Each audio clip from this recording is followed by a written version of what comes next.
What is happening, my friends? I'm trying something a little bit new to me. We have two guitars here. This one and this one.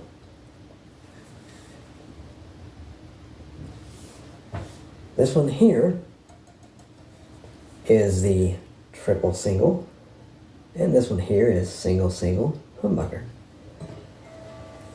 And this fretboard on this one is maple fretboard, and right here is, not sure if it's rosewood or laurel, I'm not positive, but both these guitars are the Donner. What is it? This one is just a Q model. I'm not exactly sure, but it's the Q model, what it says on the description of the guitar itself. This one is the Q1. I guess the one maybe means humbucker. I don't know. But both these are the same color. Let me get closer in with the headstock right there. Here you go. It's got the Kluson style budget model tuners.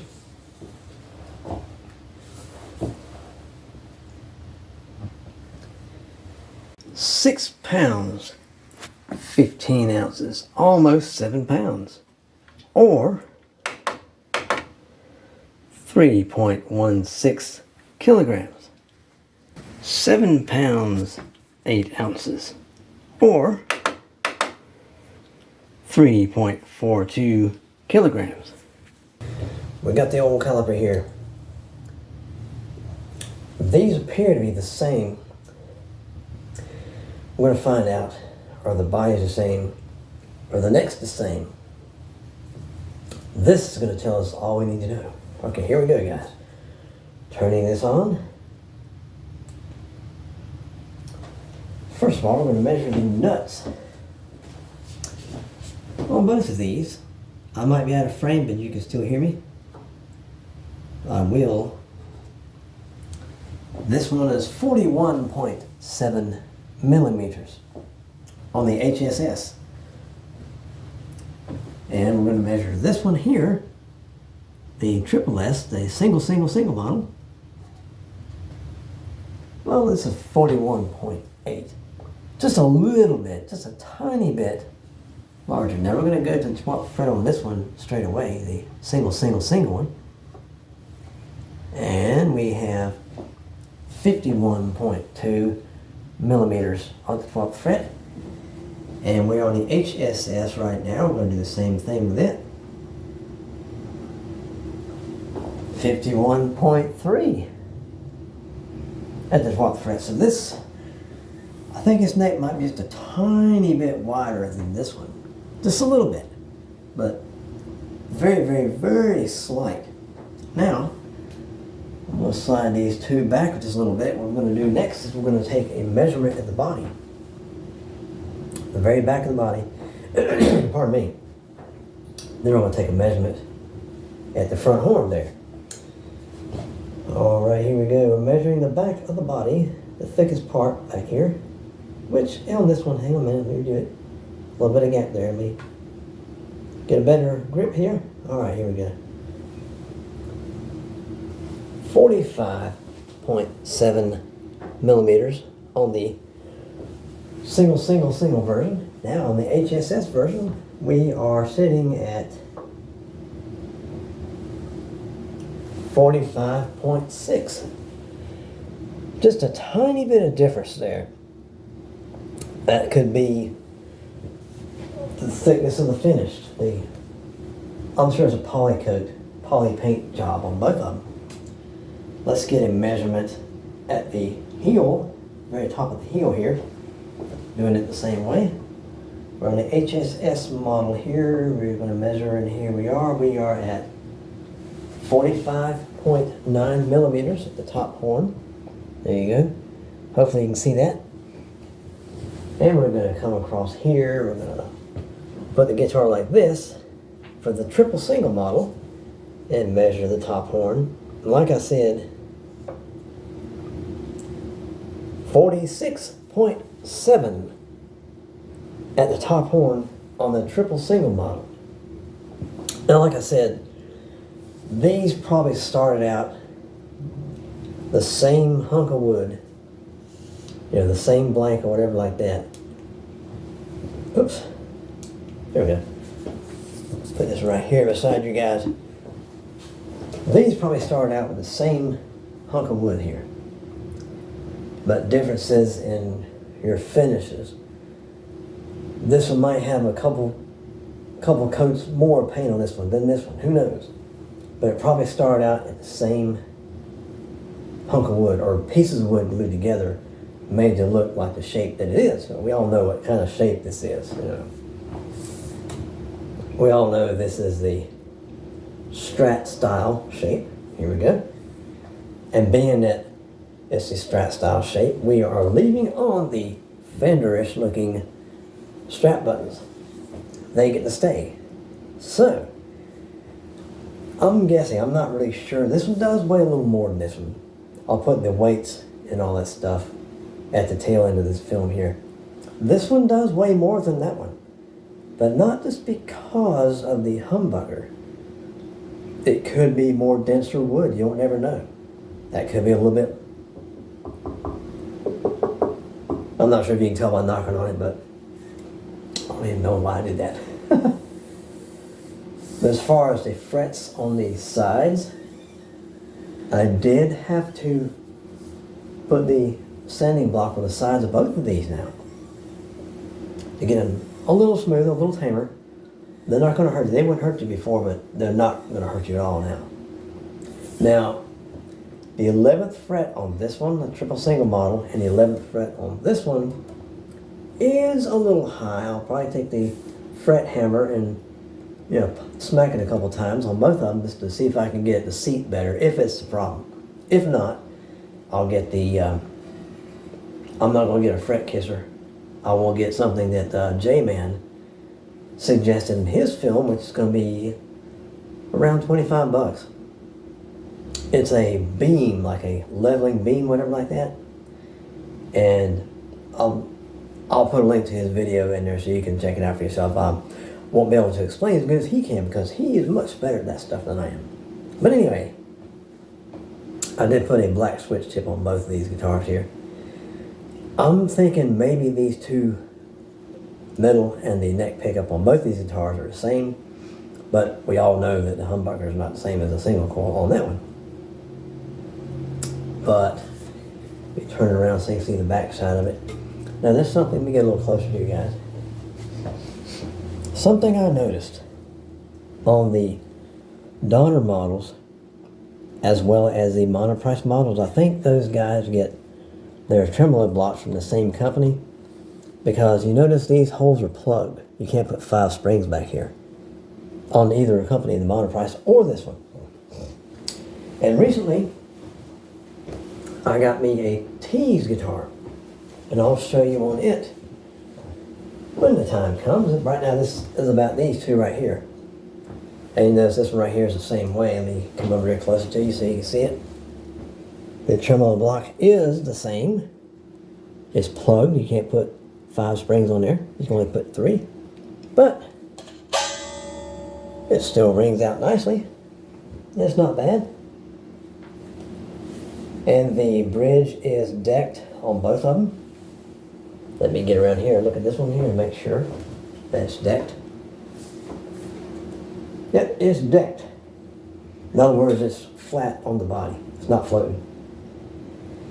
The thing is about floating trims is, let's say you're playing and your string break. Boom, guess what? This thing's going to kick up because, no, it's actually going to try to lay flat. It's going to do something. It's going to knock you out of tune either way. I forgot what it does, but it's going to knock you out of tune either way. But these two guitars, they were both on sale at crazy, stupid prices on eBay. About $85 each is what these costed. And I did do a little setup work to these. I'm not really sure. I do have a string height gauge, but I'm not sure where it is. I did have to do a little bit of adjustment here. One of these, I think this one was a little bit over like this bass string was. I had to take and loosen a little bit, very lightly, loosen these, and scoop the neck over one way or the other to make sure these lined up. I had to do the same thing on that guitar right there. But for 85 bucks a pop, I mean, you can't complain about that. Look at this color. Look at that color. It's gorgeous. It's like well, Fender calls it Lake Placid blue, but I like to call it ice blue metallic. That's just how I want to call it. Now this one here rings out nicely too. And you can hear it when you're playing it.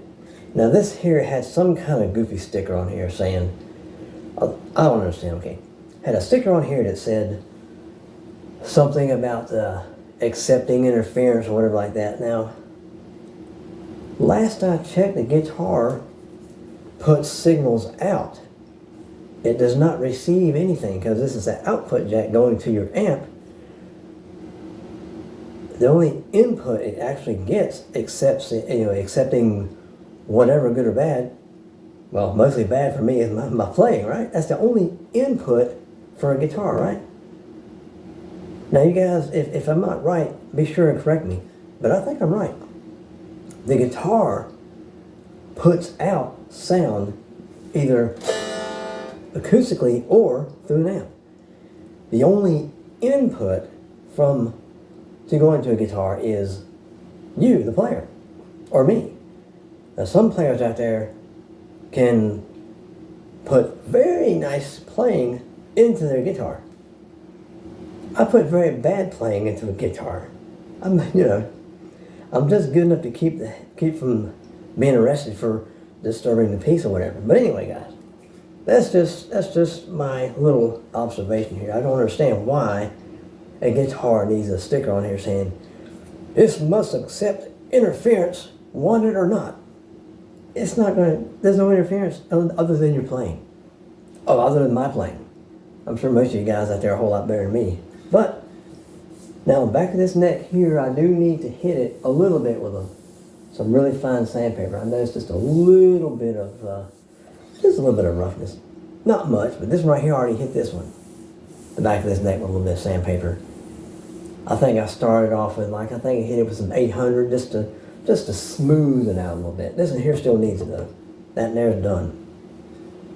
But like I said, fret number 11 on both these guitars, fret number 11 right there, needs a little bit of love.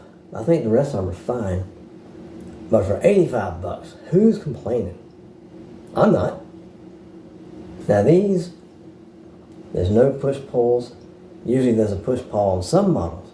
It cuts this in half. But this is all basic, no push pulls. I'm thinking these are the small pots, the cheesy little switch. But I played both of these through an amp.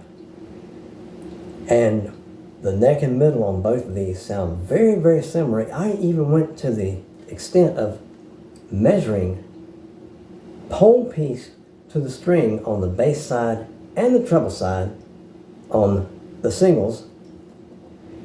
And the humbuckers will be a little bit different because, it's two singles wrapped together. Now on this one, the single one, the bridge pickup is raised up a little more than the middle and the neck. Just a tiny bit. I think on the bass side, I have it at 5 millimeters from the string to the pole piece on the single coils.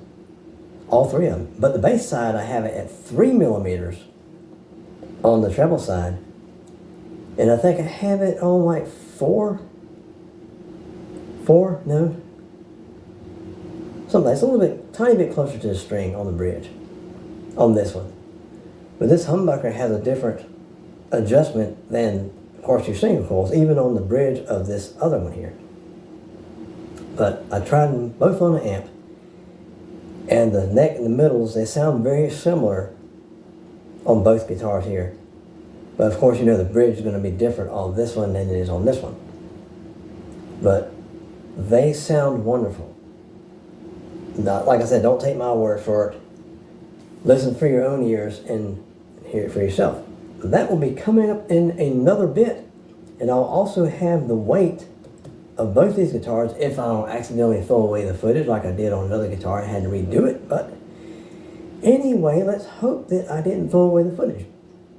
Guys, I'll be back in a little bit in another film with the sound samples. One more thing quickly. The edges of the fretboards on both these guitars feel like they are just a little bit smoothed out. They're not a perfect, it's not a square, it's gonna really feel weird. It's not super rounded. It's pleasantly rounded a little bit on both of them. As a matter of fact, I think this one is a little more rounded than this one. Feels a little more smoother, if that's such a word, more smoother. And the nut on both these guitars are excellent. They feel wonderful. I mean, right here,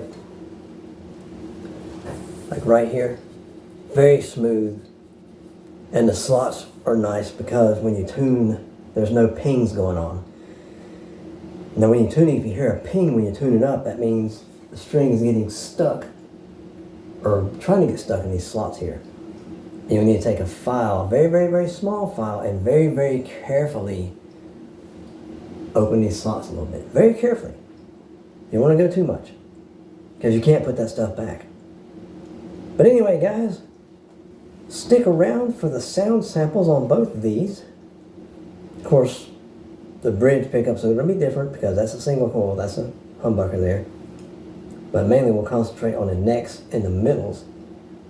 And we're going to hear if the density of the wood, which makes this one heavier than that one a little bit, we're going to hear if that's going to do any difference or not with the tone and sound. Well, stick around, my friends. A lot more fun to be had here.